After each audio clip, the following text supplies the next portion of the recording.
Hello and welcome to the Muir 2023 Cheltenham Festival Preview, where today myself, James Mackie, is joined by podcast regulars Frankie Foster and Paul Callaghan. And a special guest for this 2023 Cheltenham Festival, we've got Daryl Carter, seen on GG Racing and Betfair Racing podcast. And he also joins us to go through the greatest 4 days of the jumps racing season. Frankie, less than a week now until the festival. All we've been talking about, isn't it, since probably September, has been the Cheltenham Festival. So just how excited are you, mate? I am, yeah. It doesn't feel like March, though. I was freezing my nuts off this morning at Harry Fry's in the snow. I was thinking, Jesus, something needs to change before next week. You think of Cheltenham, and I think, like, I'm normally just in a suit. It's pretty warm. It's feeling good. But, yeah, fingers crossed we get there and the weather's all good. I'm sure it will be. And thank God we brought an expert in, eh? Down might find us some winners. Whoa. Easy there. I love the way you just dropped in. I've been to Harry Fry's today as well, just like it was nothing. Yeah, well, I try to get around now. You know, I never in one place too long. And it's cold, like first world problems, like you poor fella. It was cold. It looks like a bit of snow got on the sofa here behind me, but in case I fall asleep, I got a rug here behind me. So, well, we've got to discuss the weather at some point, and we're like, I'm in Manchester, and it's been trying all day to snow. I was in Leeds yesterday, and it again started snowing. So I'm not sure around Cheltenham how bad it's been, but obviously we'll have to talk about that when we're talking through the races. Obviously, it might get a bit heavier than we think. Paul, we've got some serious matchups, haven't we, throughout the 4 days? Is there one race in particular you're looking forward to most at this stage? I'd be looking for obviously the Champion Hurdle, not so much maybe a matchup on paper, but I'd be looking forward to and hoping to see Constitution Hill put that race to bed. No disrespect to the opposition state man you'd like to think might make a race of it, but I'm thinking maybe to the bottom of the hill, and then I think it'll be all systems go as Constitution Hill ups his gear when they're straighting for home. Really looking forward to the Arkle now. El Fabiolo, if he lines up here, and John Bon, I think that'll be a cracker. El Fabiolo was really taken by his performance last time out at Leopardstown. He made a mistake, I think, at the penultimate fence down the back. However, I watched the replay the other evening, and I think if the horse was loose, I don't think the horse actually made that much of a mistake. I think if you took Daryl Jacob off El Fabiolo, you probably wouldn't have noticed that mistake. So I don't think the jumping was that bad. He raced a little bit heavy-headed, so I was quite impressed by how much he found at the back of the last home. John Bon, that race last time out, I think it was blown out of proportion. I was quite taken by it. I think Harry Skelton caught Aidan Coleman by surprise, and I think that was it. I don't think Aidan got overly anxious at any stage and got the job done. So I think the Arkle is set to be a real belter as well. Yeah, Arkle, he's got to be on the races of the week, as many as other races as well. And Daryl, lovely to have you on this Cheltenham preview. Obviously, the first time on the weighing room for the big one. We thought you'd bring in the big guns for the big one. Obviously, we were talking off there. You've been talking about Cheltenham for as long as probably us three have as well on different podcasts. But you obviously have the DRF, Aintree, Punchestown, and Royal Ascot on the flat, but nothing compares to these 4 days, does it? Oh, absolutely not. No, everything leads up to this. It's all talk and big opinions until it gets to a couple of days out and all the nerves start setting in for the jockeys, for the trainers, and even for us punters and tipsters. Like, you know, your neck's been on the line for a good while now, and time will only tell if you're right or not. And yeah, it's exciting times, man. Nothing really compares to the Cheltenham Festival. That first roar as you kick off it just gets the blood pumping. It's the best 4 days of the entire year by an easy stretch. Yeah, absolutely bang on. We're going to kick off this preview then, and hopefully it won't go on absolutely too long, because we could be here for ages, couldn't we, between us talking through all these races. But we're going to do it slightly different to maybe some preview shows that any of you viewers are watching. What we're going to do, we're going to start off by asking these three lads for their first, second and third best bet across the 28 races. We're then going to go through the handicaps, delving in to obviously the marks are all out now. We've had some, we know some of the first day runners and horses that aren't going to run in certain handicaps. And then we're going to have a look at some of the grade ones before rounding off with the final naps for the gents. So, Daryl, we're going to start with you. Obviously, first time on the pod, we've got to start with you. And we'll go from your third. We'll go from third, then up to first, but we'll go around third each. So, who is would you say is your third best bet of the Cheltenham Festival at this stage? I'd say it's Blood Destiny and Triumph Hurdle. We were speaking about this off air a minute ago. He went up at a big price at 33-1, in a bit of hope that, it was at a time when these anti-post markets were cutting any horses as soon as they had run. But when he did run, he was still 20-1 after his first outing for Willie Mullins, which I thought was super impressive, beating Sir Alan, now rated 127. He was pulling a cart across the line. It took him ages to pull him up. It then goes out next time and he beats a decent field. All right, you could probably argue that some of those in behind Nurserat and a couple of others were probably looking down the line to the Boodles handicap. But he couldn't have been more impressive. It was sort of just between the second last and the last where he was just given a nudge down the neck as he was getting a breather and he just took off again. I think he's a special horse. And look, mares don't have the best record in the Triumph Hurdle. They're 1 for 27. I think those below 12-1 are 0 for 8, including a couple of favourites. So it's not a great record for mares, and he's up against 2 at the top of the market. I think the progression from first start to second was pretty big, and I think there's loads more to come. The vibes from the camp seem good. But obviously it's a very tough race. So while I'm pretty confident on his chances, he's still got to go and prove it. Yeah, like we were talking off air, you're on a bigger price, and obviously you see now at the top of the market, and people saying, 7-4 now, of course, it's got a big chance. But you bang on it. It is a very tough race, and it'd be like you say with the mares in that they haven't got the best record, but these 2 mares, Galileo Marceau and Lossiemouth, they look a bit better than the usual mares that will probably run in this race. But from the vibes on the preview night scene all around Ireland and England, it's Blood Destiny's going to run a big race. So yeah, that's a cracking shout for your third best bet. Paul, we're going to go with you next. So we don't want your best, we don't want your second best, we want your third best to start with, please. Third best, I've gone with Churchstone Warrior in the almost 4 miler, the National Hunt Chase. I was at Navan last time out when he got home. Aidan Coleman came over to ride the horse. I know the second, John McConnell's, was fancied was very much touted about going into that race at Navan for the 4 miler, and connections were pretty confident at Navan that day. And John McConnell's horse got turned over by Churchstone Warrior. As I said, Aidan Coleman, it was his only ride on the card at Navan. So I think Churchstone Warrior with a clear round, short enough in the betting, but he ought to go close in that. Are you not worried about the favourite, Garda Mesnil? Yeah, I'd be worried. I would be worried about the favourite, but I do think there's more to come from Churchstone Warrior. I know Aidan's come over. He's ridden the horse a couple of times. I'd imagine this was on the agenda, like I suppose a lot of the horses going to Cheltenham, but I'd imagine they started off at Cheltenham and worked backwards. I think his jumping would need to improve a little bit, but like I said, I know the second horse was held in high regard for the 4 miler before Navan, and was very much fancied to collect at Navan, and was ran down in the end, and it was a tight finish. But I do think the jumping does need to improve slightly, but I do. I fancy Churchstone Warrior to go close here. Right, it's a good start taking on what seems a strong favourite, so hopefully that goes well for you. And then Frankie, for yourself, please, at this stage, who's your third best bet? I'm going to go Risk Bell in the Boodles, which we'll talk through, I'm sure. JP, French bred, 5th. The probably most eye-catching run was 5th at Fairy House. Rachel rode that day and looked happy enough, sat in 5th. Didn't look really like she was too wild about going to try and win the race, or at least the race was already won. And then next time out, finished 4th, and in front, Lossiemouth, Gala Marceau and Nusret. Lossiemouth and Gala Marceau could win a Triumph. Nusret could have a crack at Triumph. I don't think they're going to go to the festival at all, are they? And then obviously one beating all of what we've got over this side last time, and then fell when going off favourite the next time. Now, that fall is obviously not ideal going into the festival, but would have kept this horse's mark down a little bit. If it had gone and won that day and ran a good race, then probably would have been hiked up a little higher. So yes, got to go into the festival off the back of a fall, but 1-2-7 and been running in those races behind all of the Triumph favourites, or the top 2 in the market. I think it's got to give it a chance in this. So Risk Bell. Yeah, lovely shout. 8-1, marker 1-2-7 going off 10 stone, 11 at this stage, what I'm looking at. So yeah, good price. So Daryl, we'll go back over to you.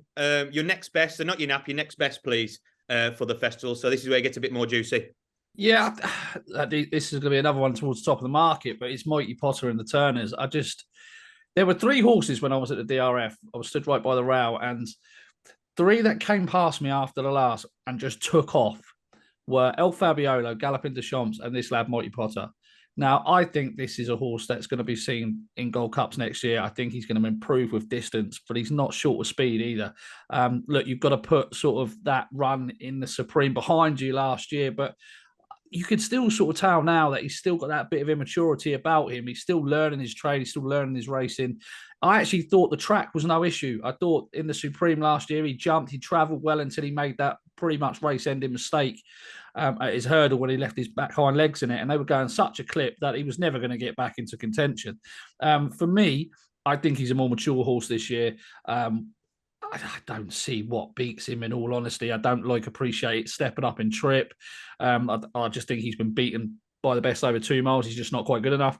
Banbridge has already been well behind in that Dremel, which is arguably one of the best pieces of novice chase form outside of the Irish Arkle we've seen all season.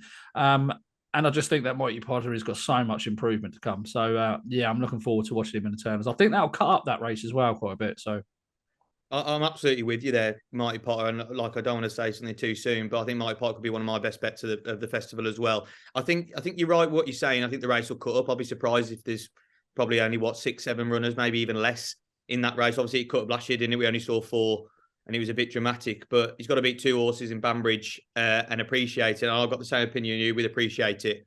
That I'm not sure about stepping up, and I'm not even sure it's took to fences as well as people thought. It was not, and it's an afterthought as well, isn't it? You know, yeah. There was the Arkle that they were talking about, and now because he's not good enough for that, he's going to go into the Turners. But I would argue that he's not good enough for that race either at the age of 9. So, yep, I agree with you. And like you say with Banbridge, he's 2 out of 2 at the festival. But I think by the time he gets his act together and stays on, I think Mighty Potter will be shooting up that hill. So, yeah, good next best there for yourself. Paul, over to you then for your next best, please. Next best, I've gone with Lossy Mouth in the Triumph. I know, Philly's mare's having a great record in the race, but she's a handy weight. The race couldn't have gone much worse for her last time out at Epperson. I thought the winner, I'd say Paul Townend saw enough of Danny Mullins to last him a lifetime in that race. Like, the winner just wrecked her head, I thought, for the first half mile. And particularly if you look at one of the hurdles down the back, Danny Mullins' horse, the winner got it quite wrong and ended up in on top of Paul Townend, which would have done Lossy Mouth no favours whatsoever. Then, of course, Stable Companion came back on top of Paul. He had nowhere to go, got shuffled back to the field. And then, particularly, he made his ground up. Playing the cards that he was dealt from there, he made his ground up not ideally on the run to the home straight. So he ended up being caught out wide. He was 6 wide turning for home. So he's trying to make ground up, running uphill and on the turn for home. So he's ended up being caught 6 wide. In hindsight, I'd say he was probably better try and sit in a bit and ride for the gaps to come in the home straight. But, Paul wouldn't need me to tell him that. And I'm sure, watching the replay, that's maybe how he would have played his cards from there. But Lossy Mouth probably did pretty well to get as competitive as she did on the approach to the final flight. So I think all things considered, should be plenty of pace on here. I'd imagine Paul will be, he'll ride prominent. There should be plenty of light, given that they will go quick enough. And I think Lossy Mouth will take the beating. We like it already. 10 minutes in, and you two are taking each other on. That's what we love to see. Frankie, for you, who's your next best at this stage? Well, it was Paul's. Paul's gone against this horse with his 3rd best, so given it's my next best, I should win, if that's how it works. Guy de Vanille, I think, is the right favourite, and I'm surprised at this. I know, look, it's like say nearly a 4-miler, and that probably does influence the price slightly, that they've got to jump so many fences and get round. But I thought this horse would be shorter, to be honest, just that from a class angle, and I know that a novice, coming second in the Ballymore novice hurdle doesn't mean you're going to go and win a 4-mile chase. But the class and the level that this horse has raced at from that kind of early stage in the Ballymore and a Brown Advisory, carrying top weight in an Irish National, it just seems like a much classier horse for me than the rest of the field. So yeah, it's short and it's boring, but I just think Guy de Vanille is a class above and really should win a race of that caliber.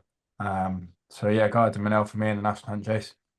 Yeah, definitely got a big chance. I think Patrick's been waiting all year to ride that horse, and obviously with that 3rd in the Irish National, you'd like to think that the horse will stay the trip as well. So definitely a good shout. Right then, the big one, Daryl. We want your nap, your best bet for the festival, please. Yeah, I've gone for one at a bit of a price here, and it's in the handicap, so I'm probably giving myself a tough uphill task. But Jar Jar in the county hurdle, if he runs in the county hurdle, I think he's an outstanding price. I would put a line through the run the last day behind Field Door in the Grade 3 at Gorham Park, simply on the fact that it was a small field. It was a very steadily run contest. He was held up at the rear. It was heavy ground. Just nothing really suited him about that. Look, this is a horse that's in his last 10 starts has not finished out of the first 2, and 9 of them have been Grade 1 company. He's going to drop back into a handicap. The British handicap left his rating alone off 155. I think he'll relish the big field, strong pace. I think he'll relish the extra furlong as well. The last 2 champion hurdles he's finished second in, and he's been staying on the entire time. Dropping into a handicap for the first time since 2018, where he won the Galway hurdle off 146. Off 145 now, given what he's achieved since, I think he's got a huge chance. And I don't think we keep calling it the state man factor, but I don't think there's one of those sort of really unexposed novices in that sort of race or any of the races this year, thanks to the new rule of 4 runs. So I think Jar Jar, if he runs here, there's not a chance in hell he's out of the first 5, and he's the double figure price. So I think he's a great bet. That's what we like to hear. I think currently about 8-9 to 1 in the yeah. market? I think he's cut in actually earlier today because he was left very late by Willie to take him out the champion hurdle. He left him in at the last minute, but Willie does this anyway. I can't see him running the champion hurdle at 66 to 1 or whatever. I think the vibes seem to suggest that this is sort of catching their eye a bit. So if he runs, I think he's got a great chance. Yeah, he's got so much back class on him, even though he's a bit of an older horse. The market and Willie did do that with Arctic Fire back in 2017. He finished second in the champion hurdle the year before, and then he ran him in the county hurdle and he went 1 off 158. So I don't think 155 is beyond Jar Jar. I mean, if you just look at the market now or the runners now, I know Elite Thompson's not going to run, but Zanir is top weight. You know, I would have Jar Jar in this scenario to run all over Zanir. Yep. I think he's an absolutely great show. It's just now Willie's just got to get there. He's dipped his toe in, put him in there like at the latter stages. He's just got to send in there now. And like you say, chasing no honeysuckle in the last few champion hurdles. He got all the class in the world around Cheltenham. So yeah, really good shout and a nice one at a price for your best bet. Paul, your best bet, please, of the Cheltenham Festival. Best bet is El Fabiolo in the Arco. I do think it's going to be a cracker against John Bunn. Not much of a price, around about the 6-4 mark, but I thought he was so good the last day at Leopardstown. Like I said, I don't think Connections, I know he's in the 2.5 mile race, but I don't think, given how he raced the last day, I don't think he was a little bit heavy-headed on the bridle throughout. He was in Daryl's hands. And to race like that and to be able to find at the back of the landing side of the last fence, I thought he was very, very impressive. It's going to take something special to beat El Fabiolo. Yeah, that matchup, El Fabiolo against John Bunn, obviously Dysart Dynamo is going to go off like the clappers. And I've seen a few people do think Dysart Dynamo could cause a bit of an upset, but for me, I think it's out of them too. I couldn't pick, but he's got a serious engine on the El Fabiolo and he's definitely got a big chance. He's probably I know they're near the top of the market and El Fabiolo's favourite with different bookmakers, but he deserves to be up there. He's got an absolutely great chance. So another good shout. And Frankie's finished off. Who are you going for as your best bet? Not loads to add, to be honest, because Daryl's already gone in, but Mighty Potter. Another, I've been saying for a long time, like anything above even seems fair. 1, because the race will cut up. 2, because what Daryl said, a couple of these, Banbridge and Appreciate It. What is their right trip? Has this always been the type? Mighty Potter just looks like this has always been the plan. This is his trip. I agree. The 2 horses, or the 2 for me, Mighty Potter and Galloping Deschamps were the 2 horses at DRF that I came away and thought, Jesus, what else have I seen that could beat those 2? So yeah, he looks a real strong bet for me. And there is that tiny worry of Cheltenham form, but a few people have said, and you'd have to really agree that was he ran too bad. It wasn't as if he doesn't like Cheltenham. He just had a shocking race. Yeah, should take all the beating. Yeah, completely agree. Like I said, when Daryl put it up, I know Banbridge is a good horse and Appreciate's a good horse. I just can't see this horse getting beat. And I think he's probably one of my bankers as well. So, chaps, thank you for them. Some strong bets in there. And just before we move on to the handicaps, we have got a giveaway for anyone watching. All you've got to do is subscribe to the Wiz Enclosure channel, put your nap below in the comments, and we're going to pick someone at random to give £50. So you can go and spend it on whatever you want. It can be on the Cheltenham Festival. It can be to take your loved ones out, whatever you want. But £50. Well, Mike Potter. Yeah, £50 up for grabs. Subscribing and comment your nap below in the comments. Right then, gents. We're going to move on to the handicaps. This is where it gets a bit tricky for all of you, because obviously the handicaps we've seen over the preview night so far, a lot of people are obviously covering the big grade ones and everyone wants winners in that. But the handicaps is probably where you find a lot of the value, don't you? If you come away with the Cheltenham Festival and you've landed one or two of the handicaps, you're likely to be in a strong position for the week. So we're going to have a brush through all of them. And we're going to obviously start with the Ultima. And Daryl, we're going to start with yourself here. The Ultima has been a race where the British actually have a cracking record in compared to the Irish. It's one of the races that we come away with most years thinking, right, we've got a good chance in this. And Corrick Rambler at the top of the market, the winner last year, 15-2, currently best price, £6 higher than what it was last year. We've got Into Overdrive for Mark Wolford at 8-1, Nassalam for Gary Moore, 8-1, and then Fast or Slow for the Irish at 11-1, and then it's 11-12 bar then with plenty more horses in there. Who takes your eye on this one? Do you know what? I've been going through this so many times, this race, and I just keep coming back. It's boring, but it's not boring. It's 15-2. Callaghan Rambler. I keep coming back to Callaghan Rambler. I just thought he was so impressive in this race last year, right? He's only £6 higher. You sort of ask yourself, how is he only £6 higher? He caught the eye hugely, I thought, at Newbury. He was given far too much to do in the Coral Trophy behind Lemilos, but he steamed home. And every form line I seem to go through for this particular contest, I just keep coming back to Callaghan Rambler. He's 2 for 2 at the track. I say he's only £6 higher. He's won third time out for the last 2 years. I just think he ticks so many boxes, and I think he'd have a great chance in the National as well. I've seen he's been pushed into favourite for that as well. So, look, you're going to need some luck in running with his run style. That's the sort of issue, and that's the worry to back him at 15-2. I might be obliged to sort of hold back and wait and back him in running, because I think he's going to I do think he'll trade bigger than 15-2 in running, because he's going to find himself behind a wall of horses. Derek Fox is going to have to try and do a master steering job on him.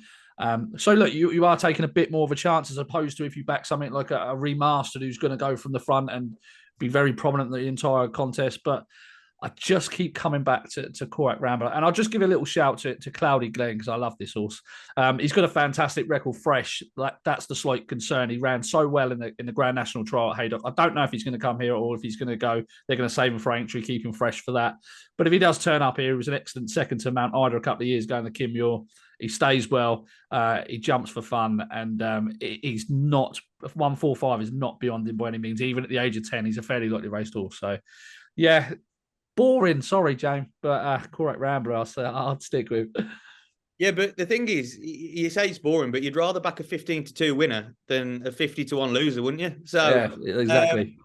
Yeah, I think Callaghan Rambler, like you say, has got a great chance. And if you look last year with the ride, he looked a lot really in trouble, didn't he? But when he won, he won with pulling a cart. Yeah, it looked like he had loads in hand. So it was a very strange race. And the way he got up was brilliant. I don't think £6 is probably beyond it. And obviously, like you said, Cloudy Glen 22-1. Don't know if it's going for the race yet, but most firms are non-runner, no bet anyway. So it might be worth a go. Paul, for yourself in the Ultima, obviously it is a tricky one.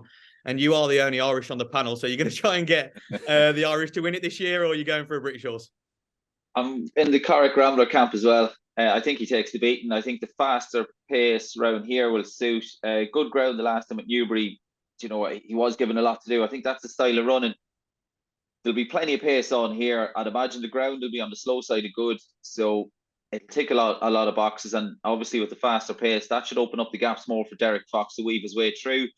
One that has multiple entries is the Gordon Elliott trained Punitive, a horse that I've tipped up on the podcast before for the Tri-Town, and he came down early. I think he fell unseated rider maybe at the second or third fence, and then won on his next start about a week later.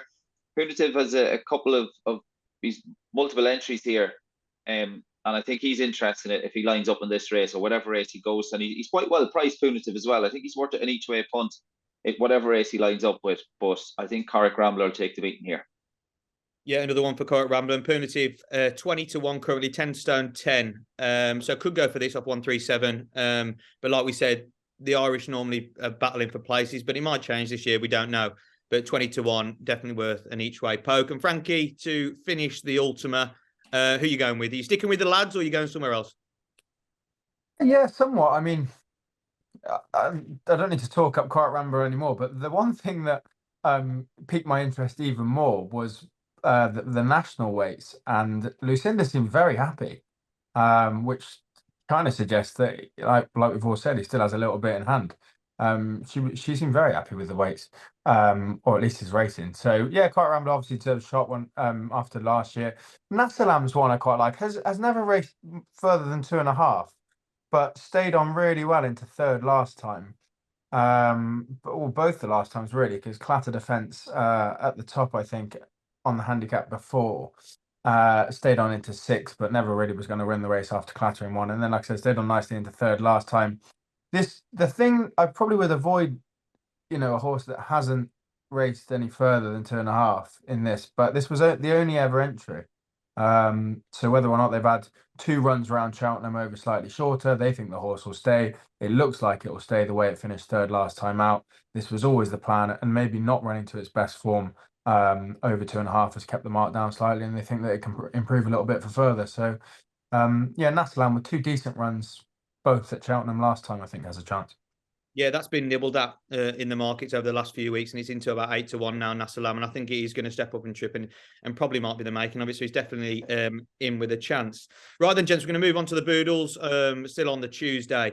And I don't know about you, but I am absolutely fuming with the handicapper on this. I'm absolutely fuming because to Cow, how he's been given such a high, I think, how he's been gone up. He was 1-2-1 before the Dublin Race Festival, went to 1-2-8.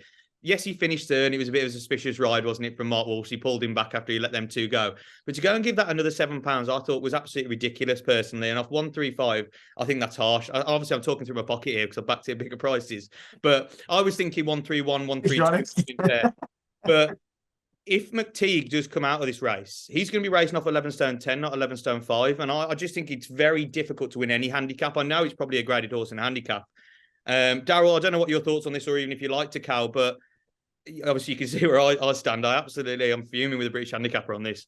Yeah, I'm not happy either, but it was like he couldn't have been more obvious than slamming that handbrake on coming around the bend at the DRF. Like he was sort of looking behind him, almost waiting for thinking, where's Paul and Lossy mouth? You better go past me. Yeah, I don't suspect JP was too happy with the ride, to be honest. But the one thing I would take from that though is that I think he's clearly good enough to finish in a top 4 in a Triumph Hurdle. And I think that's the kind of horse I want to look for in a Boodles handicap, regardless of the weight. A lot of horses towards the top end of the weights have done really well in this over the years. St. Sam just being one that just pops into my head now. But like Brazil was carrying 11.9. Like you, I hope Matigue stays in the race because I'd love him to carry 11.5. But I do think there's loads more to come from him. He's jumping down the back at the DRF was fantastic. It was so slick. It was so quick. He was making ground at every single hurdle. And I tell you what, I bet half of a thought Mark Walsh was thinking I could win it. I could go and maybe win this, or at least go very close. And I think he was sort of in 2 minds. And then when he came round that bend and see Gala Marcial kick, I think he probably just went, well, let's just leave it, sort of thing. Look, he's the horse I've been looking at for a while. I think that one of the interesting ones is Bad for Ben Paulin, who comes over from France. Obviously, this is one of those horses that I think a lot of people are going to latch onto at the races, etc. Starts sending around the videos of him running in France, which looks really impressive.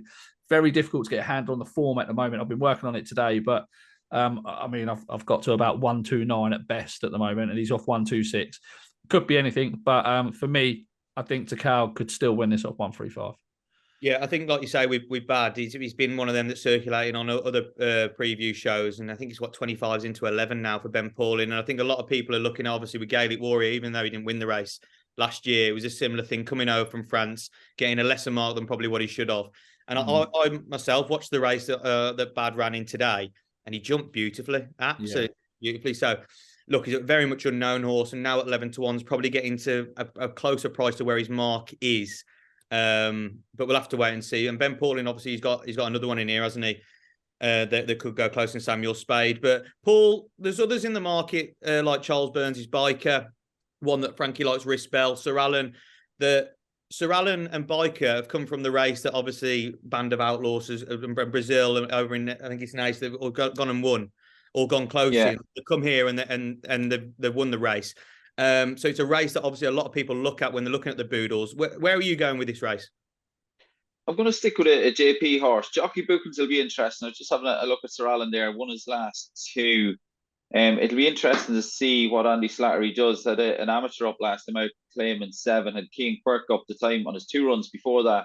So it'll be interesting to see what the yard does, whether they stay loyal to the younger lads or whether they want to go with more of an established jockey. I don't know a race that I'd be getting quite involved with. Common Practice is a horse I quite like. Got hampered early on last time out and essentially an unseated rider.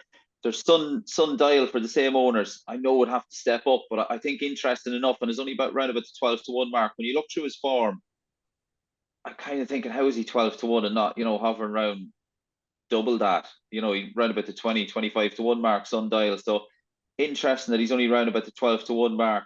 If I was having an each way bet, I'd maybe just side with Common Practice or Sundial. Either or. They're just interesting. Common Practice is a horse I like. Good second 2 starts back, unseated early on last time out. And then, like I said, Sundial, it's just an interesting entry. And I think should be possibly doubled in price. Yeah, Sundial's just crept in, 10 stone 4. Yeah. The race. And to be fair, Paul, what I'm looking at, you can actually get a bigger price about that horse at the moment. So you could probably get 25s on that, what I'm looking at. And then, like for the same, obviously for JP and Patrick Roach, he did it last year, didn't he, with Brazil? Exactly the same formula. Yeah, exactly. And he does look like a horse that you look in his races, he's been chucked in and just doesn't look to get anywhere near getting close to winning. So it could be a little plot job. And he's a big price to find out. It's the same with Common Practice, really. I know Unseated Rider last time was ran behind some good horses this year, and 16-1 definitely got an each way chance. Obviously, there'll be extra places closer to the time for this race. Frankie, obviously, you touched on risk spell when we're going through at the start. Is there any other horses that you like in the current market, or are you sticking with just with risk spell? Yeah, there is. I better mention them as well. Otherwise, someone will call me out for tipping up separate horses in the same race. I have actually backed both of them, just small each way bets. I'm not getting carried away with either of them. Riskball, obviously, I mentioned, if hadn't have fallen, I was hoping for some improvement that day, so we might still see that. And then Sir Alan, the horse that you've just mentioned a couple of times. I thought that second behind Blood Destiny, I know Blood Destiny was, won easily, but I thought it ran a good race in second that day, and then has won the next 2 since. It quickens nicely when asked. It hasn't exactly won impressively or anything too flashy, but when asked, it does quicken up and go and win its race. And yeah, like Paul said, the jockey booking will be interesting. Maybe they've had the claimer on deliberately ahead of Cheltenham to get a bit of experience and keep him on board for this at the festival. So yeah, I have actually backed both of them myself, just a small bet, and I like the pair of them.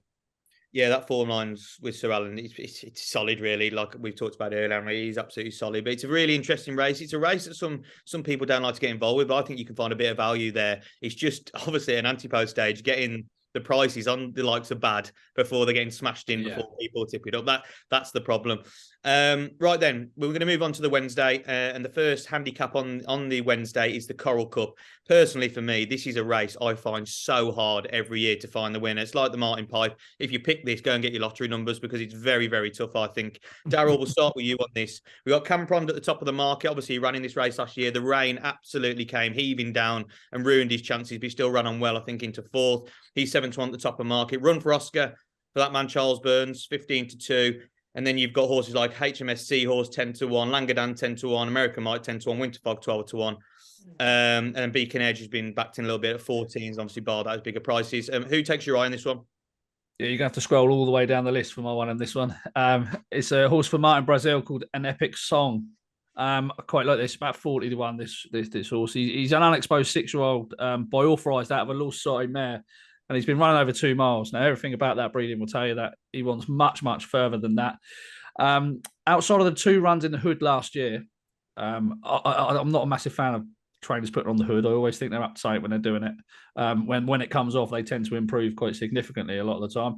But outside of those 2 runs, he won his Gore and Maiden on heavy ground, and that might be the worry. He might just want a bit of deep ground. But and then he bolted up at Punchestown. He beat a horse called Bread and Butter by 6 lengths. Really, really easy, right? That Bread and Butter went out the following April, and Chase Time Camprond was beaten 4 lengths by Camprond at that decent Punchestown race with Fast or Slow in second. the winner of this race last year. But if you watch that race, that Bread and Butter kicked from the home turn, and he looked the winner coming down to the last, and then they outstayed him. This horse beat him very, very easily. Look, he's got 2 duck eggs by his name this season, but he hasn't been put into the race at all. His first run was quite, I say it's quite laughable, really. Sort of JJ was sort of sitting there moving his elbows. He wasn't really doing much at the rear of the field. That came off a long layoff after a year off the track. And then at Leopardstown at the Dublin Race Festival, he was dropped right out of the rear of the field, 2-mile race. It was very, very slowly run. Gaelic Warrior won it. It was the slowest race over the entire weekend. Dropped miles out of the rear of the field, and he was hampered at the second, and he was just sort of cruising round. He came into the home straight, and I thought he was staying on quite nicely under hand and heels. It was clearly a race, he was clearly being saved for another day. And then he was hampered again at the second last, which makes him look like he's been beaten 20-odd lengths. But he would have been a bit closer than that, and I think that would have been a nice prep run had he not been hampered. If he steps up in trip here today, he's got Martin Pipe entry, which is obviously the concern, but like you said, none want to know bet. Steps up in trip today. I think there's plenty more to come from him. The yard obviously threw in fast or slow in this race last year. Who seemed to improve a good deal. So I think at 40-1, I'm happily take a chance on him. Camperon at the top of the market. Look, I was at Exeter when he. Was I Exeter? Yeah, it was Exeter when he made his Chase debut, wasn't it? Yeah, and I fancied him that day, and he first fence he just threw a poor one in, and obviously I was working at Exeter. Someone said to me that JP had rung and said to Philip Hobbs to get him back to Exeter and make sure he jumps the bloody fence properly. Because I think he fancied him for a handicap sort of over fences this season. But obviously that's not gone to plan. And I don't see the sort of the plotting nature of this market backing him into favouritism at the moment through his season. I just think he's been a horse that's just his head's not been in the game. So I'm going to sort of avoid him really and try and find something at a bit of a price. This is why we've got you on the pod, 40-1. That's what we like to hear. An epic song. And you do make a good point about Camperon. I actually backed the horse last year, and obviously the heavens came down, and you just knew then he spoiled his chance. He did run a big race. But you make a fair point there that, yes, I know he's come back from over fences and didn't jump fences very well. It's almost like this is a bit of an afterthought. And I know it's, £2 lower than what it was last year in the race. But he just looks a different horse. It doesn't look like he get any enthusiasm for the game at all. And I'm with you a bit. I can't see where this horse is going to refine that. Look, it might do. Horses do that at Cheltenham, and he has got a good record at Cheltenham. He has won round there, and obviously ran well at the festival last season. But at 7-1, that's getting a bit too short in a county hurdle that's very competitive, isn't it? But he's 11-2 in a place like that. You can't. Surely you just find something at a bigger price, try and hit the frame. You're going to get 5, 6, 7 places, perhaps in a race like this on the day, and grab your value there. That would be my play on the race anyway. Yeah, it's not to say it can't win, because it could. Exactly. And it's marker 1 through 8. Look, the handicap has done it a lot this season with a lot of British horses. They've just absolutely smacked it down when they've had a few bad runs, and it could play to his strength. So, but yeah, for an epic song, 40-1. And hopefully, you get a lot of extra places on the day. Paul, we'll come to you next for your go in the Coral Cup. I've gone with the John McConnell trained Seddon, who I think this has been his long-term plan from months back. Formerly trained in England by Harry Wittenden, took a step forward on his UK efforts. I think was first start was second at Cartmel, then was a good third at 12 at Navan. Has been mixing it over hurdles and fences. Was a good winner over fences at Leopardstown last time out. That was back on the 29th of December. Prior to that was a good winner at Cheltenham back at the showcase meeting in October. Ben Harvey was on board both occasions. I'd imagine Ben will keep the ride here. Obviously, as it gets on well with the horse.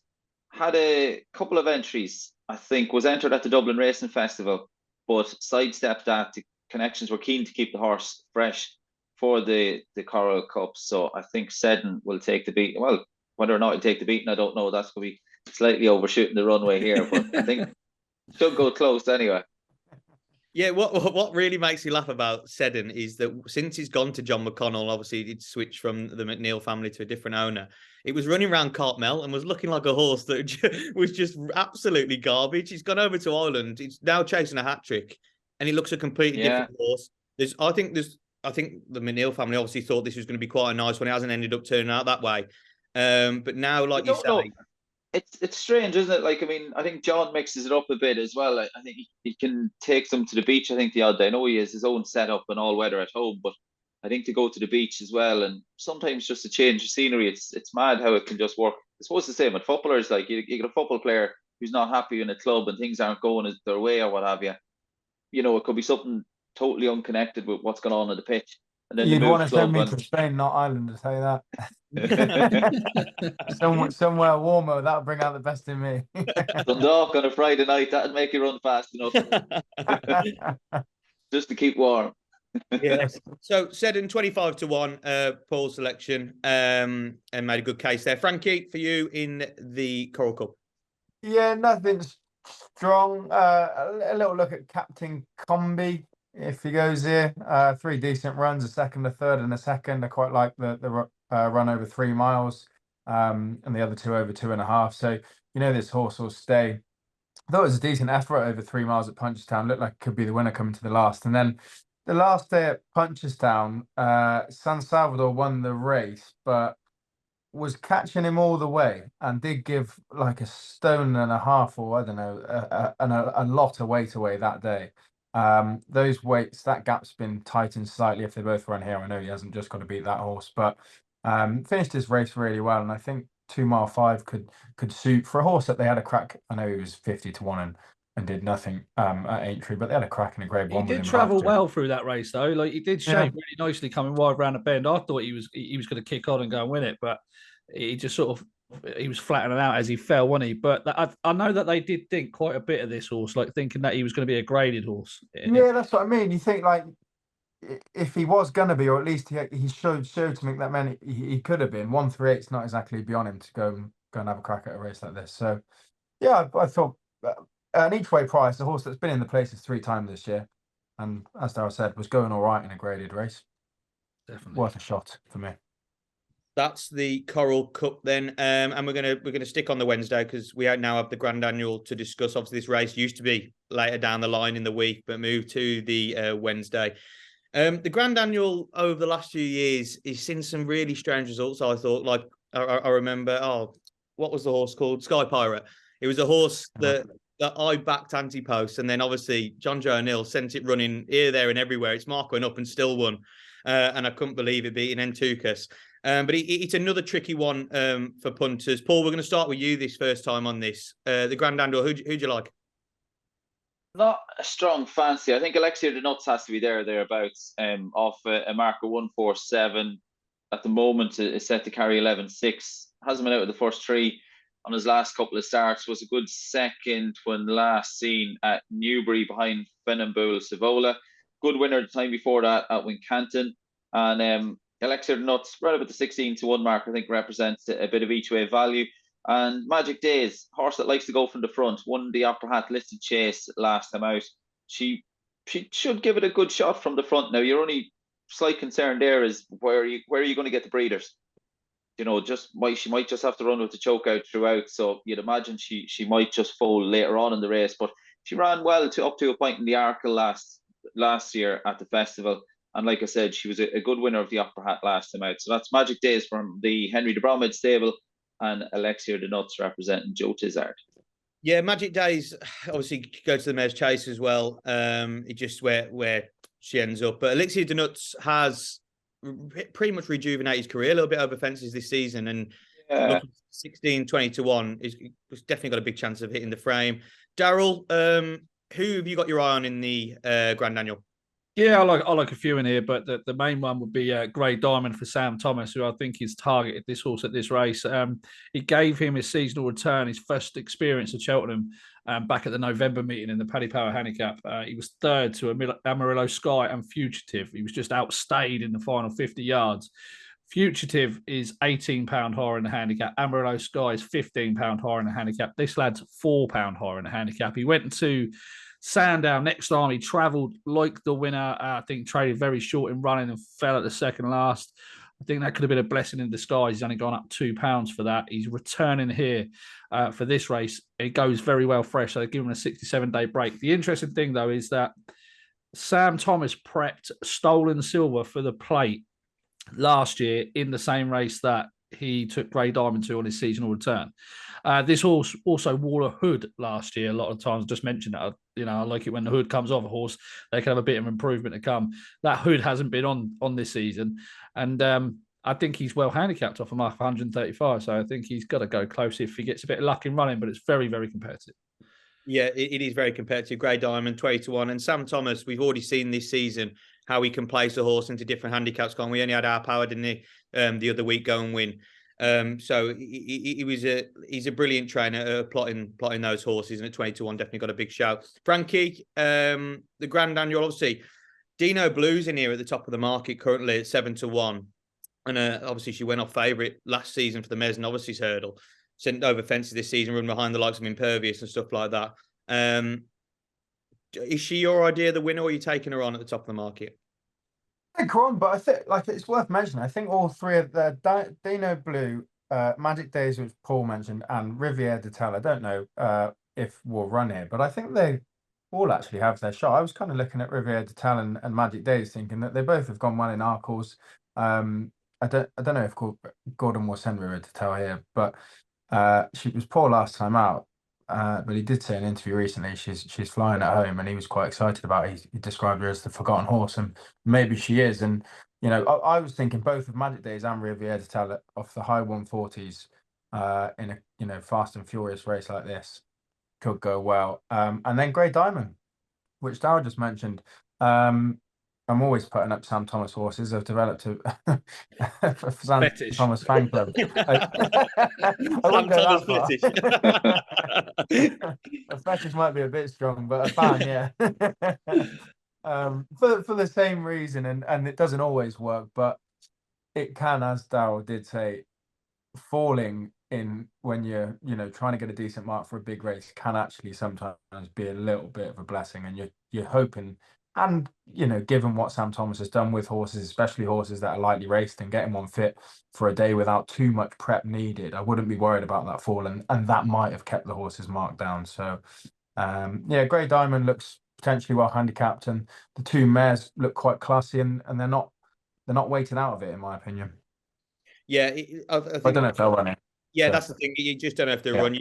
I think from reading between the lines with what Gordon Elliott's been saying, probably Riviere de Tel will go to the Mares Chase. And Magic Days, I think she's still 10-1 in the market for the Mares Chase and could obviously go there as well. But another vote for Grey Diamond.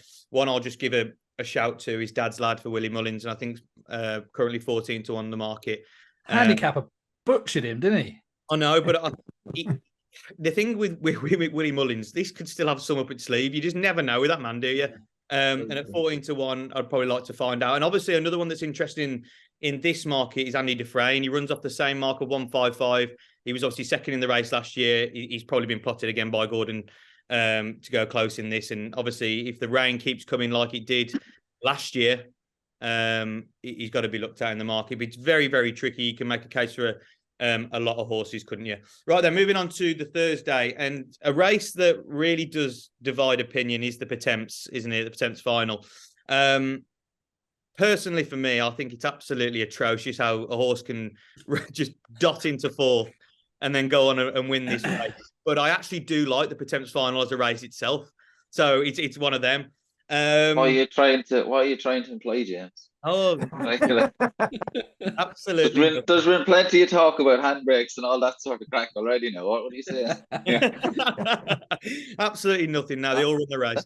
No, but the Pretenses, Paul, we'll start with you after that comment. We have Shoot First at the top of the market for Charles Burns. Hasn't raced since he raced at Cheltenham, and he has been smashed really over the last few days. He's been favourite, but it's a shorter price now in the favourites market. It's tough, isn't it? Because you've got so many runners here and you're going to have so many big prices and you're going to get extra places. But Shoot First surely still got some up his sleeve, hasn't he? Yeah, you'd think so, but short enough, like 3-1 in such a competitive handicap. Looking down the fields, like you said, the horse is out of form at bigger prices. It's very hard to make a case for. I was at Leopardstown over the Christmas period when Maxim won, and I thought looked an absolute picture. Had no form going into that race really at Leopardstown. He couldn't make a strong case to get involved, but looked an absolute picture and I think he ended up needing two handlers to kind of just keep a lid on him in the paddock, but looked a picture. but I didn't back him. So yeah, that was that. But ran out. He absolutely skated up that day. The one I like is Percival Legalwa. I tipped up before. I think I actually tipped up in that race that Maxim won. Ran well. Conor Maxwell rode, replacing Mark Walsh, who took a tumble earlier on in the card. And then the selection, Percival Legalwa, came out and was a good winner. Got the better of Grosny by a little over 3 lengths back at Leopardstown during the Dublin Racing Festival. I think should have more to come. Will need to improve again, but you'd imagine might just have a little bit more up his sleeve. Lining up here off a handicap marker 140 for Gavin Cromwell. Jockey Bookings will be interesting, but it's Percival Legalwa for me. Yeah, Percival Legalwa currently 15-2 best price in the market, and Maxim is another thing I've got a bone to pick with the British handicapper, because this has been dealt a dirty card as well. This has 145. I don't know why he even ran in the race at the DRF personally, because he could. They were talking about the Stayers Hurdle, weren't they, for this horse, and then to go and run it in that and absolutely run no race off the inside, was never going to get involved, was in a horrible position all the way around and never really ran its race after absolutely scooting up off 120 the time before. To be running here off 145, you just think he might have killed his chances. And obviously Elliot has got a few in here. Daryl, I know a horse you've talked about before is Maxim. Are you going to go for Maxim, or are you going to look elsewhere? I think I've got to have a small bit on him either way. Just on the base of the time figure he did at Christmas at Leopardstown. It was absolutely electric in comparison to Home by the Lee, who won the Grade 1, and far superior to Deep Cove, who's rated 135, and needed a driving finish to even be quicker than him from 3 out to the line. Like he was put into this Stayers Hurdle market, as you said, it like 66-1. I'll be honest with you, at that point in time, I was very, very tempted to take the 66-1, thinking they might go there. I'm with you. I don't know why on earth I had to back him at the DRF, and with the claim of taking 7 off, he was effectively running off only £11 higher than that 16th win at the DRF, and everything went wrong for him. I just thought it was strange that they were that they were running him. Why not save him? But I've got to have something on him, because he's a horse that we could be talking about for the Stayers Hurdle next year, like genuinely. So I'll be backing him, and surely Shoot First is well handicapped for marking the 130, 139. Charles Burns is a master at his work. He won with so much in hand, I thought, back at the October meeting. And it's weird to say that we're talking about a horse that hasn't run since the October meeting, but he's been put away deliberately for this. If you watch that race back, he was coming around that home bend, and I'm pretty sure Philip Burns was holding a bit back there. And he looked awkward after the last, hanging to the left a little bit. But I do think if he went to run his race from the home turn, I think he would have won by a good margin, and that probably would have ruined his rating. So I think he's fairly handicapped. I'm going to back Shoot First, and I'm going to back Maxim.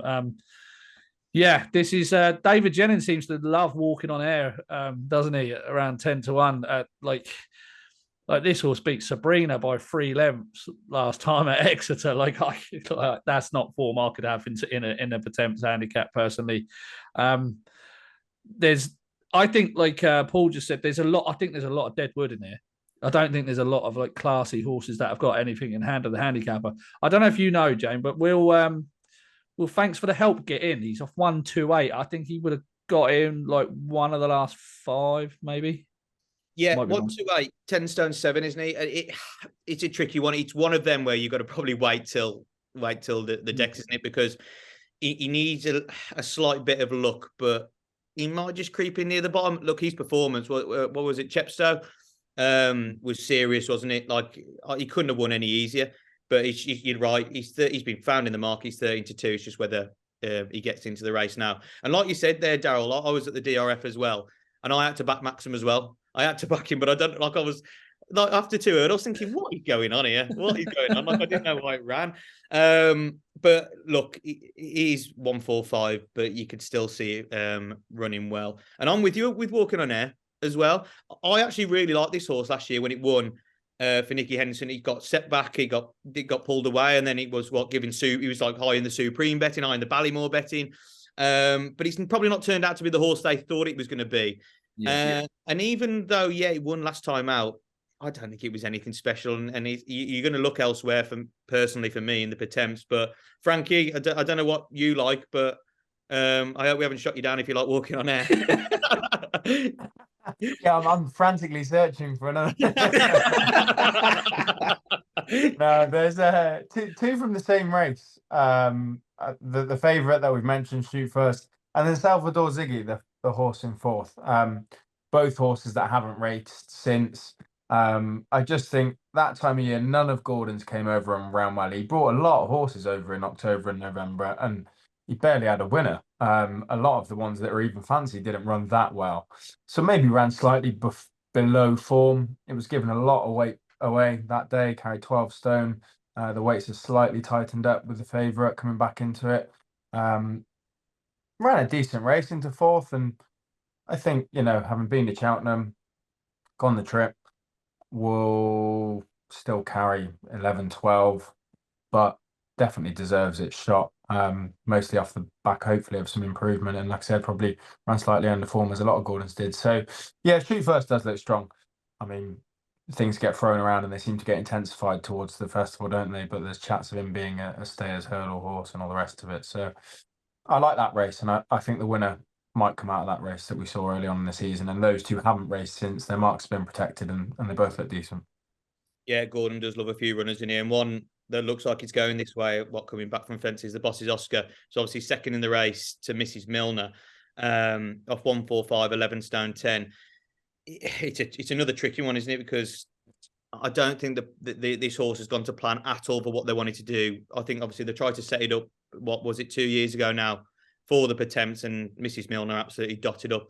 So I've just seen in the market that's 8-1 now, and been mentioned a few times on preview nights and it has contracted in price. So Gordon obviously throw a few. And do you know what's really got me? How many Nicky Henderson's throwing at this race? He could have 5 in the race. I'd never know Nicky Henderson in any other season to throw as many into a Pretenses, but he's got a few in there with chances. So, but I think the overall consensus, what we've come to, it's probably not the greatest race in the world with some of the horses in there around 20-25s, that some you could try and make a case for in previous years, and some this year just not to the same standard as some at the top of the market, are they? So we'll just have to see how it goes. But I think, like you've said, Shoot First obviously got some up his sleeve, and some of Gordon's maybe have been set back for this race. Right. Also on the Thursday, another handicap that I personally I find quite hard to pick a winner in. But this year, it's the plate handicap chase. And this year, it's another shunter, isn't it? For Emmett Mullins, with So Scottish at the top of the market. JP's gone and bought it. It's come in here, kept its mark off the back of that run at Ascot. For me, it looked like it needs to step up in trip. It's going to get it here. Frankie, we'll start with you on this one. Do you think So Scottish is solid, or are you going to take him on? Definitely solid. You kind of want to back it before it starts doing the rounds on Twitter, don't you? And before he has the JP silks and shortens up a bit. Yeah, I mean, it was a good race, like I said, good race last time out, and a step up probably will suit. And it's cliche, but it's like Emmett Mullins does deliver on a lot of these, and it's easy to say, "Oh, JP's bought it, Emmett trains it, it's going to be well handicapped," but he does normally follow through, and it's not the worst plan in the world to simply go in blind on that. But a couple of others, I find this race quite hard to win. A Stage Star, I thought went really well, carrying 12 stone, could have a crack if it goes here.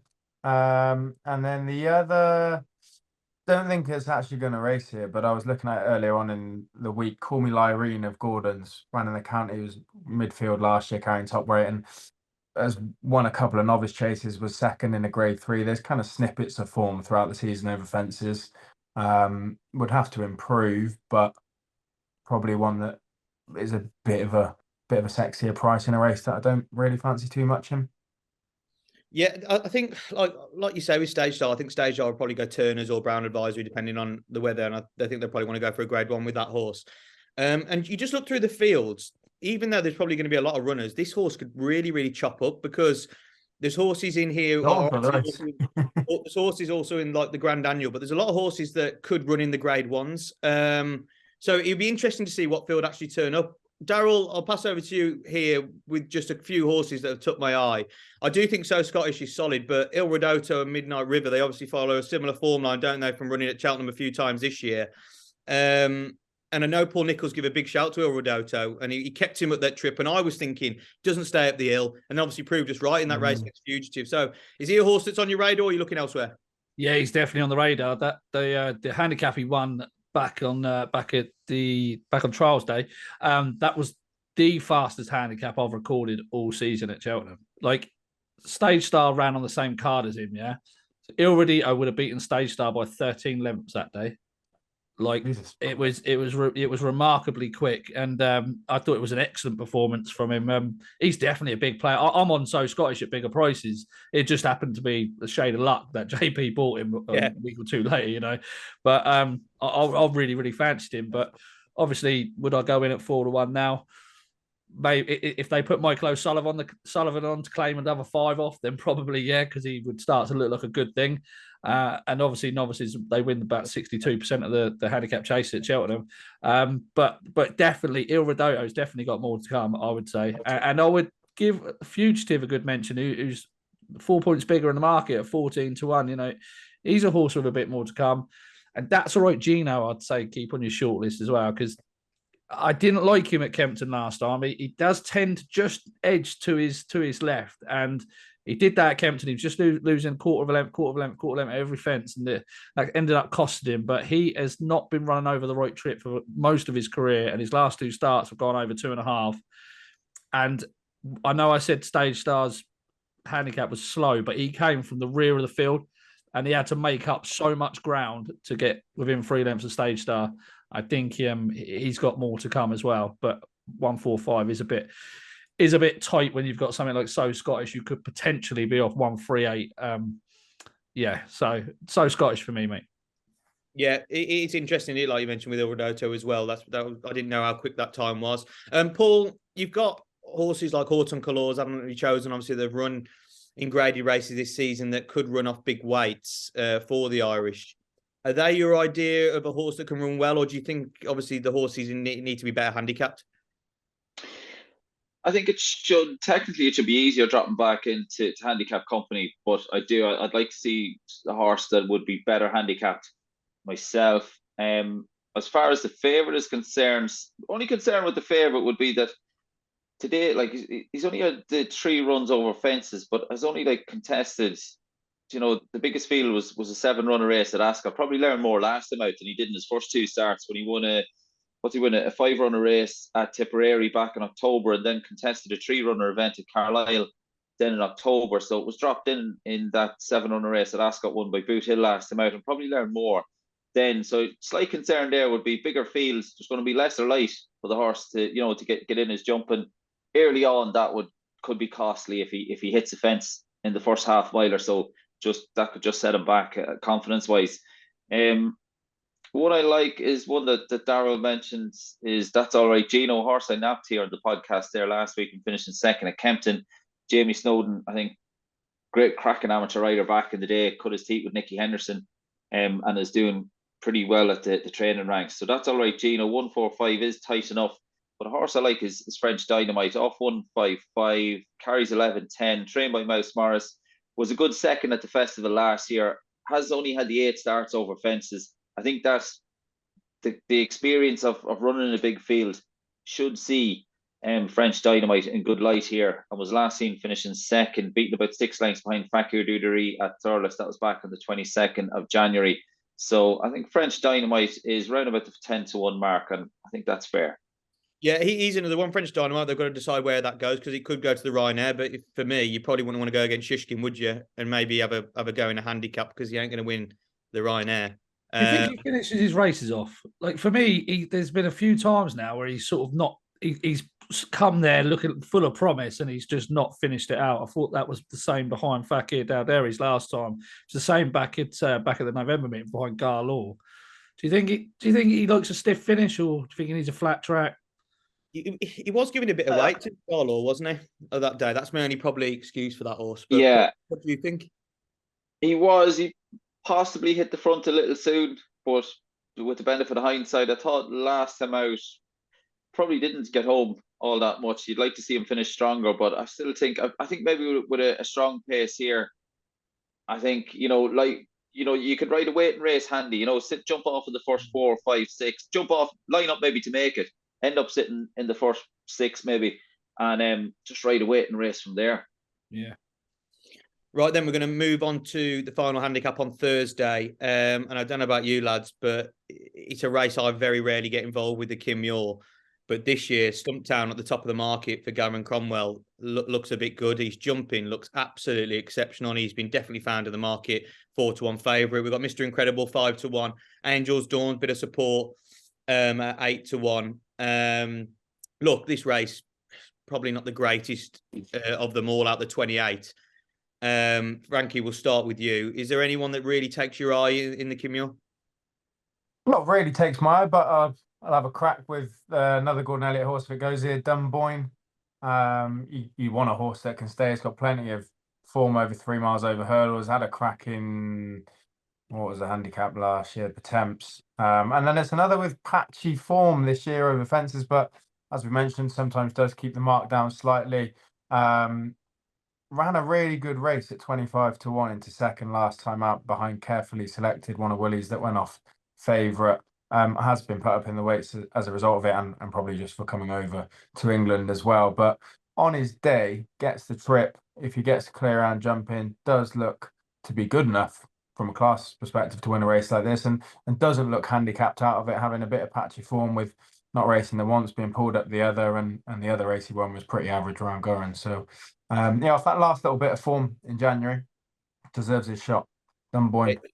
You do need a horse that definitely stays in this race. There's one that's interesting, Paul, that I don't know if you've looked at, but I've seen Beauport come out the Ultima today. So you'd like to think he'll probably run in the Muir, and Beauport's 20-1 in this race. I think this horse that definitely needs a step up in trip.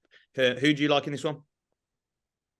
Well, I see Henry Daly as Rapper entered, who is a good winner 2 starts back, 5th win last season. So I have to give Rapper a mention. I do like Dunboyne as well. The only thing from a betting perspective that I'm always weary about is, and even when I was riding a horse, he's refused to race in the past. Yeah. Earlier on this season at Punchestown, I just don't like to see that creeping in, and it's always a sign that horses kind of have their own way of doing things. And with an amateur on, I know Gordon's going to have, well, the standard of amateurs are pretty high, to say the least. But the jockey bookings will be interesting, but I just don't like that. He kind of has to be humoured into it. Could have all the ability in the world, but if he doesn't want to go through with it, there's nothing really you can do. So that would just be a slight concern for Dunboyne fans. I like the Charlie Longston trained Gatapan Cologne, who's the winner of 2 of his last 3 starts. Was a good winner on his most recent start, getting the better of Mr. Coffee at Utoxeter back on the 11th of February. So if I was having a bet here, Gatapan Cologne would be the one that I'd get involved with. And also, I'd have to have a couple of quid on Rapper if he lines up. Yeah, the reason why we laughed, Daryl, Paul is the founding member of the Henry Daly fan club. He absolutely loves Henry Daly. And to be fair, you've tipped up a fair few winners for Henry Daly on the He's done quite well this season. Yeah. It's a good job his horses are running well, or else they'd be screwed altogether. Daryl, just a last shout from you in the Muir. Is there anything that's took your eye? Not really, to be honest. I haven't got a strong opinion, although I did think Rapper absolutely bolted up on New Year's Day. I thought it was quite impressive. I didn't think Sandown quite suited him next time when the fence is coming at him thick and fast. He'd have a shout. Secret Reprieve was one that caught the eye. I thought he ran a nice race behind Rapper that day. Not overly hard done by, but I haven't really got a strong opinion, to be honest, James. Yeah, that's no problem. I do think it's a really tough race. The only thing I'd say, Paul, with Guidesman Callaghan, I have seen that he's near the top of the market for the Midlands National, isn't he? So if obviously it's non-runner, no bet. So he could go in, you wouldn't think he'd go there. But if he doesn't miss this, he might be worth backing for the Midlands Grand National if you like him there. Right then, for the Friday, probably my favourite handicap of the week is the County Hurdle. I absolutely love it. Not just because I've been on like State Man, and you found those horses in these races that are graded horses in handicaps. But I think, like you were mentioning before, Daryl, there probably isn't one in here. I think Hunter's Yarn's 147, but we don't know if he's going to go for the Supreme. He's probably not to the same level as State Man. But obviously, you had a big shout with Sharjah. Is there anyone else in the field that took your eye? Not really. Like the likes of like Hunter's Yarn off 147. Like that's massively high for what he's done. That's I was thinking, what did State Man run off? Like 138 or something like that. 141, I think, wasn't it? 141, yeah. I mean, that's what I like. Hunter's Yarn, very, very visually impressive, but to come in off 147 after a handful of runs is mad, isn't it? Yeah, I mean, the 2 mile circuit Hunter's Yarn did at Navan was slower than Blazing Cow. the last day. I couldn't have him at all. Like, that's mad. Like, I respect a few in here, but I think I'm just so keen on Charger that I'm blinded by anything else, to be honest with you. No, that's absolutely fine. We said Charger's got a big chance. And the only problem is, even though like we're talking upstate man, and I think like I know you were on it, Daryl, I was on it, but the likes of horses like State Man have ruined the race in a certain extent, because if you see Willie Mullins next to it and the way it's been campaigned, they're just going to whack it up even more, aren't they? that is the problem. It's coming across like we really hate the handicap, but we don't. We're just a few, there's just a few horses that we'd want to be a bit lower. Frankie, we've got Filey Bay at the top of the market. Obviously, run a cracking race in the Betfair hurdle. Pembroke 9-1. Dan Skelton readers like this horse. And last time at Cheltenham, they thought he would stay the trip. It obviously didn't. I think coming back's definitely the right thing to do. And another one I think is interesting for Harry Fry is Gin Coco. So who do you like in this race? Yeah, it's interesting. You mentioned Gin Coco. I said I was there this morning, and you just ask a few questions. Metier might run at Sandown on Saturday, and Mai Tai will have a crack at the festival as well. And I didn't actually ask about Gin Coco, but he seemed to mention it more than any horse I asked about. So I say that they quite quietly fancy this horse. He certainly was, from what I picked up, the one that they were most excited about anyway.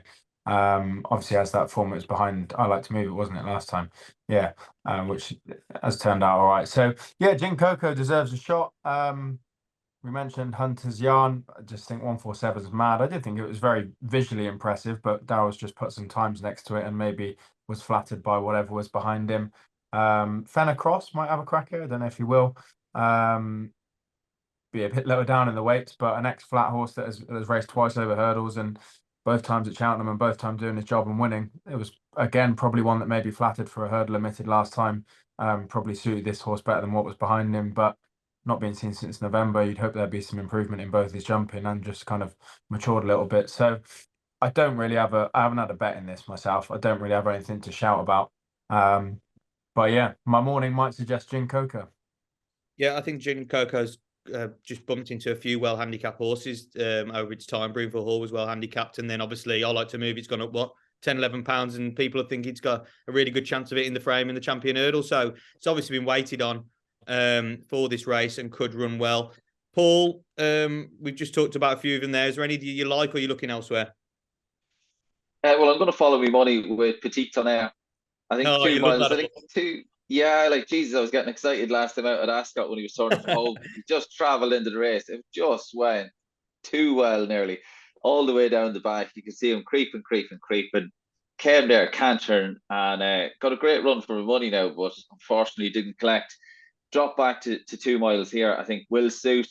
He's obviously held in high regard. Like, I mean, he was a good winner of I know a 3-runner race at Market Raisin, but it was a shade of odds on that day. But I was quite impressed by the manner he did that. Now you're over a year, you come back over 12 months for that victory, but was thought good enough to contest the Grade 1 next time out, won by, it was Night Salute. I think the two that the runners got quite close together in the closing stages. That was at Aintree. But like, got through his form's all right. Like, he was third of 11 at Aintree then back in October, then was second of 9 behind Red Risk. That was at Newbury on the 26th of November. Ran no race whatsoever in the Lanzarote. That was quite a strange race. The ground got unusually tested by Kempton standards when there wasn't that many runners completing the race.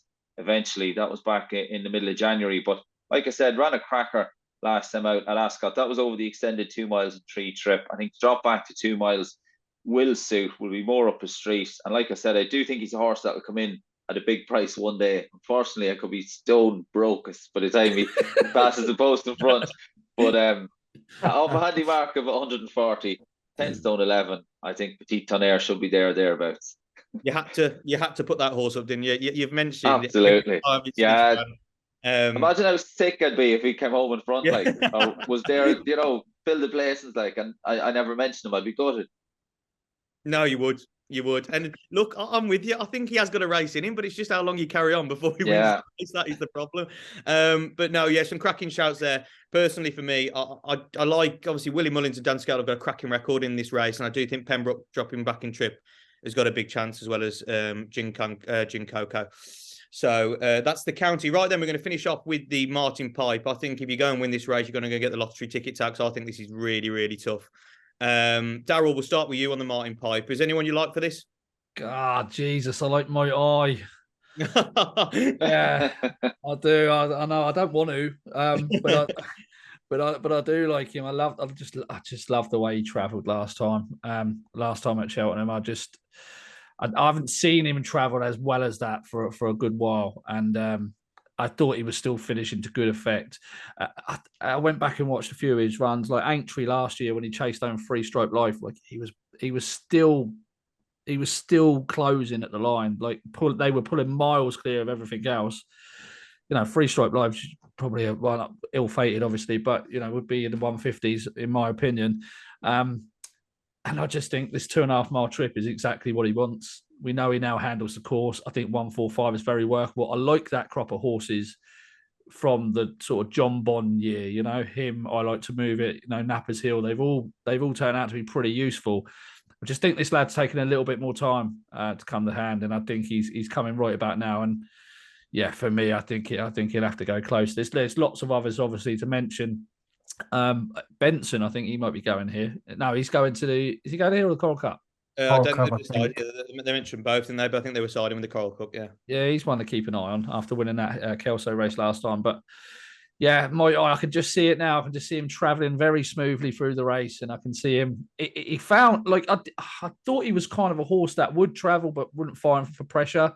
And then he sort of didn't travel and did fine for pressure. And now he's traveling and finding for pressure. So I think things are just sort of clicking right at the right time for him now. So, yeah, 14 to 1's fair, I think. Yeah, Mai Tai, you and David Jennings. He absolutely loves that horse as well. But I think it's a very, very tough race. But Frankie, you're probably the man to ask, aren't you, with Mai Tai? Was he discussed today when you were at Harry Fry's? Yeah, briefly. Oh, no. Briefly. Yeah, he said he was all right. Yeah. He just briefly said he'll win. That was it. 2 words. I didn't dig too deep, but I mean, yeah, he's in good form. They fancy him. He mentioned his back form. He said that they're not frustrated because they've always wanted to run him in those good races behind good horses. But yeah, potentially they could have picked up a success earlier on if they'd have targeted a handicap somewhere, and you know, he could have been winning some races. But he hasn't, and he's raced behind very, very good horses. So he does now come here carrying a lot of weight, but he clearly deserves his chance. He's, you know, as the rating suggests, you know, the class act in the field. So yeah, I'd give him a shot, certainly. And at a 14 to 1 shot, it's a solid bet, isn't it? It's not one that you'd have tailed off. He's got the class to be in the mixer. Does he get found out a little bit by one that's well handicapped? Maybe, but should he be coming there at the last? I think so. And at 14s, yeah, he'd have a crack. I was kind of looking towards Imagine, but maybe we've just slated Hunter's Yarn a bit. Although he doesn't have a ridiculously high marker 147, and if a bit further brings out some improvement in him, there might be one as well, which is, you know, half the price of Mai Tai. But yeah, maybe one that's got a little bit in hand. Yeah, Imagine he's been the talk of the town, and Gordon mentioned him. And I'm not sure if it's a good thing when Gordon Elliott mentions a horse, because he normally, if it's not mentioned, that's the one to go for. But you're just never sure with Gordon Elliott, are you? But 7 to 1, he probably has been set up for this race. He's got a good chance. Paul, who do you like in this? I've just noticed Langadan. Obviously, he's hanging around in there at 10 to 1. He's only £4 higher. It's not a chance. Yeah. Could he have a chance? Sorry, I think you were asking you, Paul, but I butted in. Sorry, I got confused. I answered for you. and then just stopped. Hard enough to try and pick winners without Frankie butting in. Yeah, Langerdan has to have a chance, doesn't he? You'd imagine he's going to be fairly tuned up. Just the one thing going against him at Cheltenham is probably that he's trained in England, would it? Maybe. Didn't want to bring that up earlier. We've done well to get to the Martin Pipe without that being mentioned, haven't we? Well, yeah, I think you tried to claim Corey Grambler earlier on as being trained in England, but Scottish, James. Can't claim that. Britain. No, look, Yeah, look, we'll not go down that route now. Just he has to go close, doesn't he? And then, like you said, Imagine is second on his last 3 starts.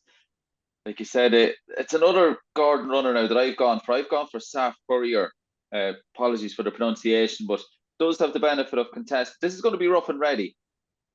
You know, the condition, there'll be what? You'll have 20 odd in this. There'll probably be about 18 of them looking to make the running, and the rest of them looking to sit handy. So Jockey Bookings is going to be crucial here as well. But I've gone with Saf Ferrer, who is pretty consistent, does have the benefit of contesting a couple of big field races, was second in a maiden hurdle at Limerick, 15 took their chance. Then was a good winner of his maiden hurdle at Punchestown in a 22 runner field. So those 2 runs should stand to him here. He's won his last 3. He just about last at home to justify odds-on favouritism in Grade 3 company last time out at Thurles. And I think, yeah, Saf Ferrier should go close here. I butted in there, Paul. I've actually got him written down as well. I thought when winning last time out, you'd say that was it Jordan Game for the road that day? Just did enough. Like, it was, you know what I mean? I think like it was a cozy enough ride. Yeah, just did enough. And I would like to see Jordan was good now. He keeps the ride on Jerry Colombe as well. But he's been making he's kind of shot to prominence here pretty quickly in a short space, Jordan. Like he's very good. I'd like to see Jordan keep the ride here. But we'll wait and see. Like I said, Jockey Bookings will be crucial. The pace will be frantic here. I don't think they'd be disappointed with their mark, certainly for winning that Grade 3, and they'd probably be happy with the ride as well. Just getting up to win. What is it? 137. I think they'd be happy with that. Yeah, I think he's a rating of 130 in Ireland, and the UK handicap are kindly giving him an extra 7. Well, there you go. If Imagine's the talking horse and you want to find one elsewhere, then that would be the one that Gordon's not mentioning. We think we'll have a chance. Exactly. Let's hope the handicapper's not watching this show, eh? I'm sure he won't be. Right then, gents, that's all the handicaps covered. Now, just before we finish, I'm just going to pass it over to you 3. Obviously, we haven't discussed any of the Grade 1s, but is there any big fancies from any of you 3 in any of those races that you want to shout up? Daryl, we'll start with you. I know you'll probably have a few. Is there any in particular that obviously we haven't mentioned that you want to shout up in any of the Grade 1 races, or even the Grade 2 like Mares and obviously hurdle and stuff like that? Paul was just saying earlier about El Fabiolo and John Bond, the big matchup. I think El Fabiolo could be an absolute beast. I think he could be an absolute machine. I think we could be looking at like a really serious performance from him. Like the time they clocked in that Irish Arkle was unbelievable. That is the best single piece of novice chase form over 2 miles for 5-6 years that we've seen. You know, I thought it was outstanding. The fact that he was very keen, he wasn't sort of keen and free. He was more like taking a strong grip and just traveling really well. I thought he jumped really well, as Paul said, one mistake. And I think what Paul was touching on was that Daryl sort of asked him for one, and he sort of said no.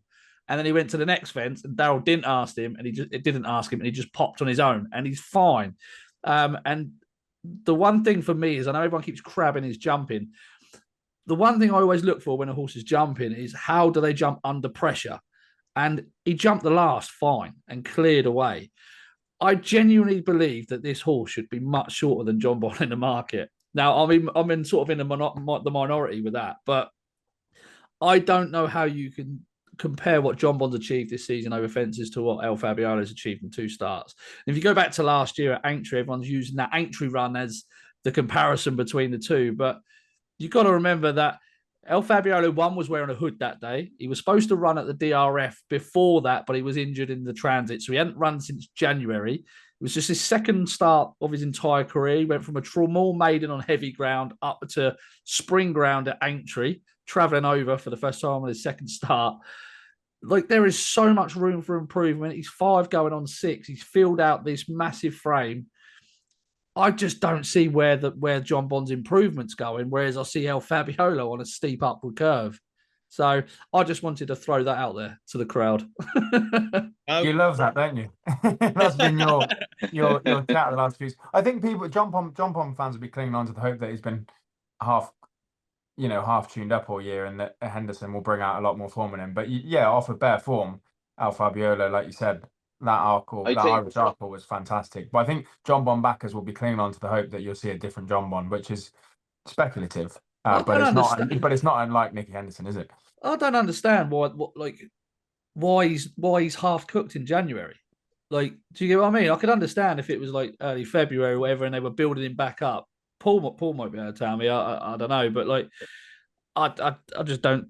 I just don't get it. I know he's a good, clean jumper and he's quick, and everyone keeps saying that he's only been beaten by Constitution Hill, but he was beaten 22 lengths by Constitution Hill, and I would say, look at how far the horses behind him were, how far they were. He's beaten Kilcrook by a length. I know he probably cut his own throat a little bit, but I genuinely believe that we could be seeing a massive performance from El Fabiolo on Tuesday. I really do. I think we're looking at a horse that could have the world at his feet.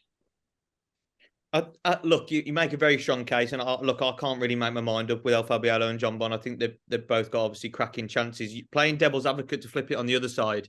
Yes, he was battered by John Bon. He did cut his own. He battered by Constitution Hill. John Bon was.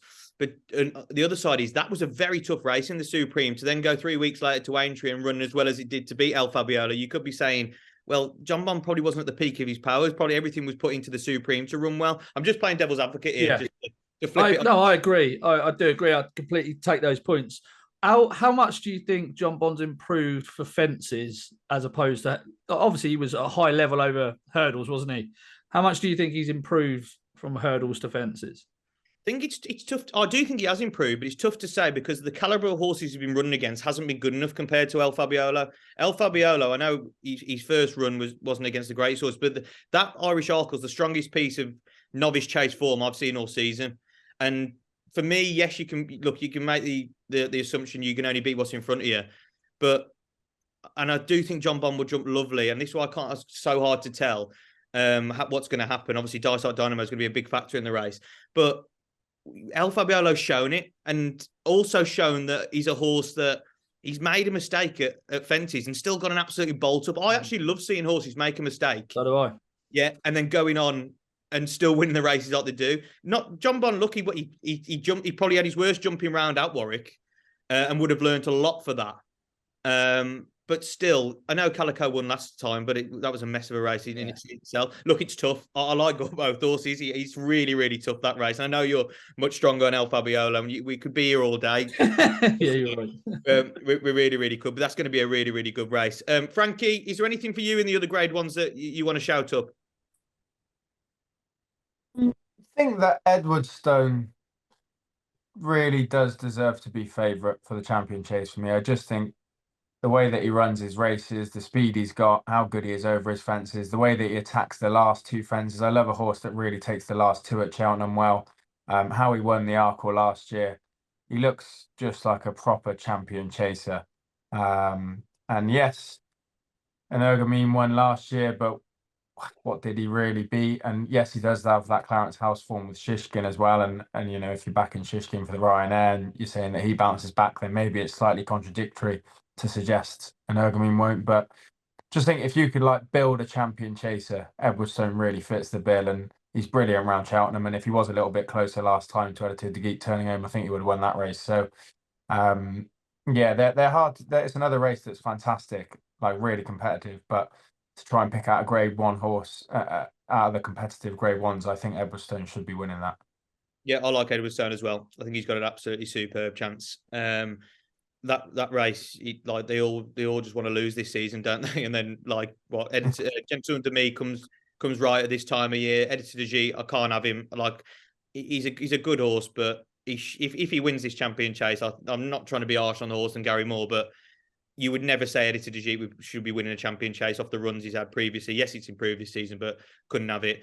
Energumene, look, I don't know, Paul, you might be able to answer this, but we're really talking about the different colours on the end of the fences. I don't know how much that actually, what he actually does to a horse. I know it might be different over in Ireland and stuff, but I don't want to talk badly of Willie Mullins at all, but he might have been a little bit of an excuse for Energumene. I just don't think he ran to his ability. But I think what Edwardstone did, the lengths he made up on Edited de Gite, I think, a lot of people have probably said this, but Tom Cannon went to go and beat Energamine. And when he realised that Editor's Sheep was that far away, he had to make up some serious ground up that hill. And I just think he blew up. I just think he got there and just thought, bloody hell, I can't give any more. I think he'll be a different Edward Stone. He'll ride to win the race properly. And I like you, Frankie, I think he'll be a lot shorter in the market. Paul, is there anyone for you in any of the grade ones that you've got a keen fancy on? There's a couple. I like Goodland in the Ballymore. I know Paul Nichols' horse is tipped up earlier on in the season when he won Hermes Allen, and he is something special. But the trainers never won the race. I know stats are there to be broken, but history has a habit of repeating itself every now and again. And I'd just be looking to take him on with Goodland, who's around about the 5-1 mark. I'm going to go for the 2 mares. Unpopular opinion, I'm going to go for Love Envoi against Honeysuckle. I just think she's a mare that's done. Honeysuckle is the one to have to beat, obviously, but Love Envoi, I'm a massive fan of the owners, Dave Cross, Noel Feely Syndicate. I think they've done a terrific job. They've brought a real fun factor to what they've created and what have you. If I was getting involved in a syndicate, Dave Cross, Noel Feely would be the first people I'd be contacting. But if I was a euro behind you lads, I'd be able to do that. But unfortunately, I still have to work for a living and live the dream. So Love Envoi and the mares to upset the Honeysuckle party. And Marie's Rock and the Stairs. I think another mare that probably does everything wrong. But I think if she lines up here, I think she has to go close. She's a hugely talented individual. And I think she'll take a bit of beating in the Stairs. Yeah, I think you made a lot of sense there. Marie's Rock, I think it's difficult now with the rain because I think they were definitely going to go for the Stairs. But if this rain comes, they might just stay in the Mare's Hill. No, I hope not, because I hope she does go for the Stairs, because I think she's for 3 miles. I'll just throw a few out there before we wrap up. I think Impere Pass will win the Ballymore. I've talked about this horse all season. Absolutely love this horse. I think he's absolutely brilliant. I think the Ballymore is a tough race. I think Hermes Allen's a very good horse. I like Goodlander back to the DRF. I think it's a very good horse. I'd probably like to see that in the Albert Bartlett, not this race, because I think it'll stay even further.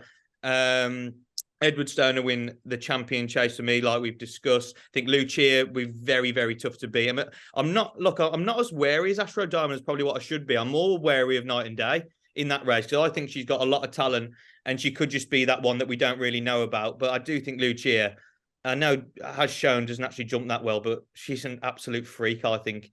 And I'm glad she's going for the mare's novice hurdle, not the Supreme, even though your best horses probably should go in the best races. I'm talking out my pocket. I've backed her for that. So I'm glad she's gone for that. And just to discuss the Gold Cup before we finish, Daryl, does Galopin Des Champs win? Yeah, I hope so, mate. I thought he was very impressive at DRF. Like I say, he's one of those 3 that came past me and just cleared away. I know the time was slow and whatnot. I don't think it's him staying the trip is an issue whatsoever. I think he jumps well, travels well, and I think he's a class horse. So, yeah, I think he'll win. Any others in the Gold Cup, lads, before we finish? I'd like to see High Senior run into a place for connections. I thought it was a cracking win, especially with Lucinda's father unfortunately passing away days before he won last time out. But I'd love to see him run into a place. But yeah, the favourite's the one to be on, I think. Frankie? Same opinion, really. I mean, since DRF, I've kind of been saying Galopin Des Champs my winner, and there's nothing I'd fancy at a big enough price to warrant getting involved. Apu could run back to a bit of form, and